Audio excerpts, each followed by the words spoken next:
Hi everyone. What I'm doing here today is shaping a hammer handle for an idea that I have, a different way to handle my hammers. You'll see here this very short stubby hammer that I've recently made. And the reason I made this is because I wanted to have a different hammer for when hitting on my top tools, like either punches or cutters, or especially my guillotine tool. And my thinking was, this is extremely short, and this is a 2-inch round piece of medium carbon steel.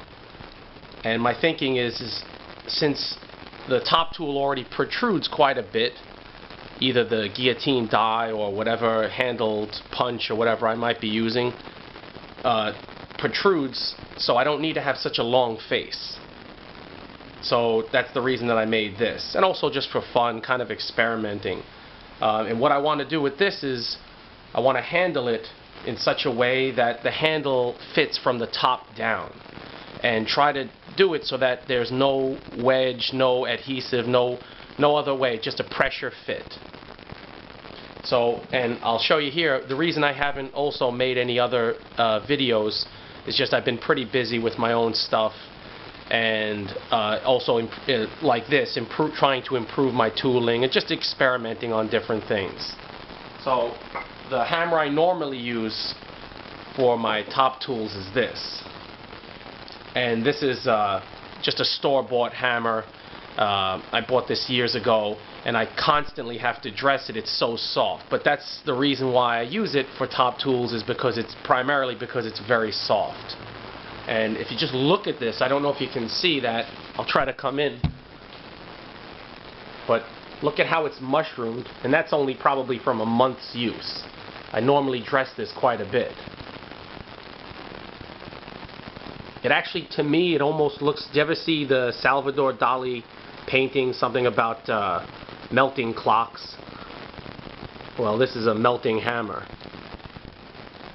So in order to replace this hammer, I made this, and like I said, I don't know if it'll be successful or not. It's a little bit wider than this one, but it's shorter, but it's close to the same weight, about 3 pounds. And then what I did is I also used a new tool. This is a new punch / drift that I had made, and it worked really, really well. So for a piece of steel this thick, I normally drill 2 small pilot holes just to make sure I'm lining up everything. And so I did that with this hammer, but this really worked very well. So you can see, if I get, let me see if you can get this on camera. That's the top where my punch mark is, and then if I just mark that, how far down that's in, and then if you can see that line from the bottom, it can't go as far. So what that is the top is wider than the bottom. That's a crucial element for trying to handle a hammer in this method. And so what I'm doing is I'm using my spoke shave here, and I'm slowly working this piece of hardwood down, and this is extremely hard, this piece, to a point where it'll be able to be inserted from the top down, and then it'll have to stop at a certain point because the top will be too wide. So then normally when you're hammering, when you're typically hammering, the hammer wants to come off going upwards as you stroke down. So that should prevent it from ever coming off. And then the premise is that also when you want to dress your hammer, by the way, this, yeah, I still need to file and to dress the face of this. But once I get this done, and I get this handle sorted out, then I'll show you guys, I'll hammer on maybe my guillotine tool, and just show you, and also show myself how it works. Some of these ideas I have don't work out, some do. So this little piece of softwood, I just cut this piece out quickly just to see how this was going to work. And the idea is you insert the wood from the top down. Remember, that's where my punch mark is the top, and where the hole is wider. So insert it down, press it, and then tap it against a hard surface. Hold the hammer in your hand and tap the wood downward. And that's about it. So you can see now the world's smallest handle.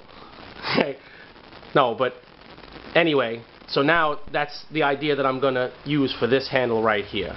And this is kind of just give me an idea about the size that it needs to be. And then when you want to, when you're hammering, in theory, that should never come off.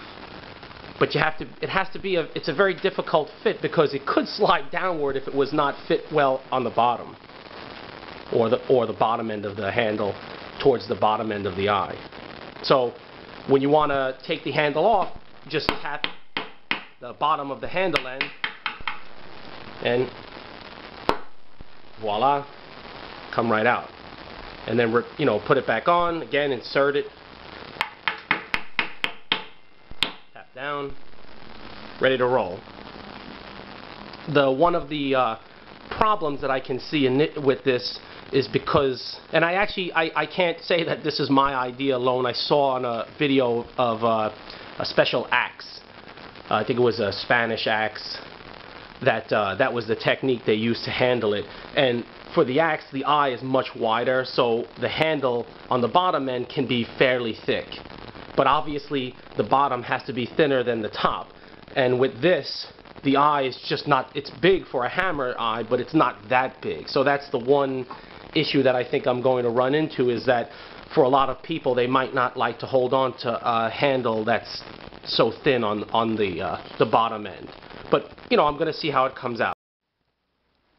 Well, after some work with my Chinese spoke shave and my Chinese plane here, and then using a little sandpaper, I've come up with this as the handle for the pressure fit that I discussed. So you can get a little bit of a close-up.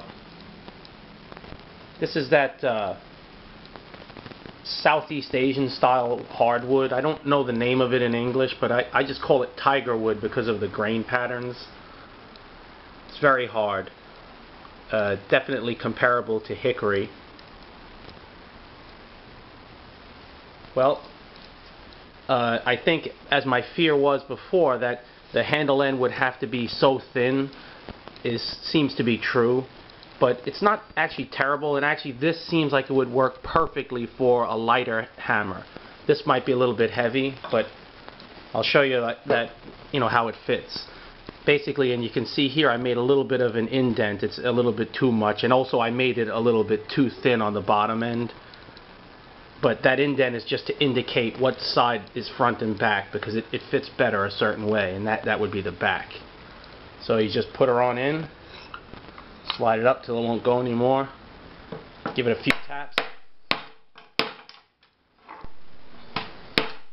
And that's that. And you can see the fit at the top is really good. See if it'll focus in there. Very snug. And this is larger than the eye at the top, so it should never be able to go up. The bottom could have been a little bit better. It's a little bit, I don't know if you can see on the sides here, there's a little bit too much taper right at this point. But that shouldn't matter much. Well, we'll see. I mean, maybe it'll come down, I don't know. But, you can get the idea. I still have to dress the hammer face before I can use it. But I think, I'm actually pleased. I think it will work. But like I said, I think for most guys, maybe this handle is a bit thin. I choke up on everything, and I made this a little extra long just in case, but I'm going to leave it just like that. So probably in the next video, once I get this dressed out, I'm going to give it a go and see how it works, see if it'll stay on. One other thing that I wanted to mention is this is medium carbon steel, and I make all of my hammers out of either 1045 or 1050 medium carbon steel. But for this hammer, I was actually thinking to use low carbon steel. Because like the hammer I showed you before, that it's going to replace the melting clock hammer. This is, I don't know what kind of carbon is in this, but not much at all, not very hard at all. but it's actually preferable to me because, like I said, I hit on top tools that are very hard. Normally, like the punches are all air hardening steel, and they're incredibly hard, and they have a tendency to do this very quickly. So, but I'd rather it be a softer hammer and just redress it. And then with this style, this is probably harder than that, but this I left annealed. Normally for a medium carbon hammer, I'll harden it and then temper it back just a little bit. But for this one, I left it annealed, and you know, because this is going to be, like I said, mainly my top tool hammer. You know, being that this face is a little short, it's actually like I would call it a knuckle buster, you know, because it's almost like your knuckles would hit at the same time that the face hit. But obviously, I'll be back here when I'm holding it, not too far up. So, yeah, so that's basically that. And then, you know, when this hammer face does need redressing, you know, then just tap the butt end. That's it. Comes right out. So, yeah, I actually think this is going to work, but then again, you never know until you try. So, we'll see how it goes. Thanks for watching. Like I said, I will definitely have more videos coming where, you know, I'm actually hammering on some projects, but probably the next video after this will be trying this baby out and see how it works, see how it stays in place. You know, there's other considerations for this, such as, you know, the humidity, and, you know, when this wood maybe expands a little bit on humid days or it dries out more. You know, that's why I've left more than enough material on the top so that it should never come up. Also, one other thing is that you should, when you put it on, it's preferable to, like I said, put it on, hold the hammer head, I think is best, and then tap it down, but tap this wood on a softer wood. You know, don't want this to mushroom, or the bottom end to mushroom when you're putting it on or taking it off. So, there you have it. Thanks for watching.